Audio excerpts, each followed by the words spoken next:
ஒரு அருமையான வார்த்தை. இந்த வார்த்தை என்னுடைய வாழ்க்கையில பர்சனலாக பேசியபடியினாலே நான் வெற்றியையும் சுகத்தையும் ஆசீர்வாதத்தையும் அனுபவிக்கிறேன்.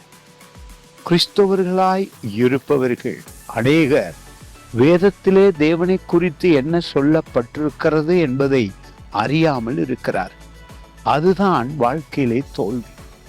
தேவன் உங்களை குறித்து மிகவும் நேசமாய் இருக்கிறார். பாருங்கள், இந்த வார்த்தை வேதத்தை தியானிக்கும்படியாக, வேதத்தை இரவும் பகலும் நினைத்து தேவனை குறித்த அறிவை நீங்கள் அதிகரிக்கும் பொழுது உங்களுக்குள்ள வெற்றி எல்லாவற்றிலும். அது மட்டுமல்ல, ஞானமாய் இருப்பீர்கள்.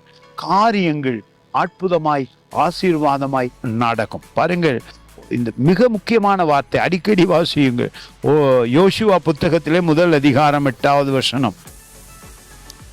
இந்த நியாயப்பிரமாண புத்தகம் உன் வாயை விட்டு பிரியாது இருப்பதாக, இதில் எழுதியிருக்கிறவர்களின் படியெல்லாம் நீ செய்ய கவனமாய் இருக்கும்படி இரவும் பகலும் இதை தியானித்துக் கொண்டிருப்பாயாக. அப்பொழுது நீ உன் வழியை வாய்க்க பண்ணுவாய், அப்பொழுது புத்திமானாய் நடந்து கொள்ளுவாய். பாருங்கள், அந்த 2 காரியங்களும்.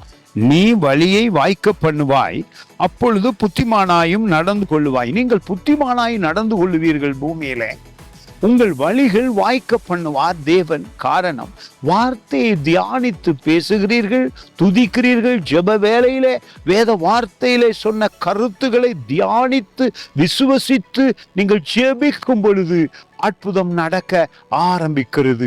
உங்களுக்கும் தேவனுக்கும் வார்த்தையிலே உறவு வரும் பொழுது, தேவனை நேசிப்பது என்பது அவருடைய வார்த்தை.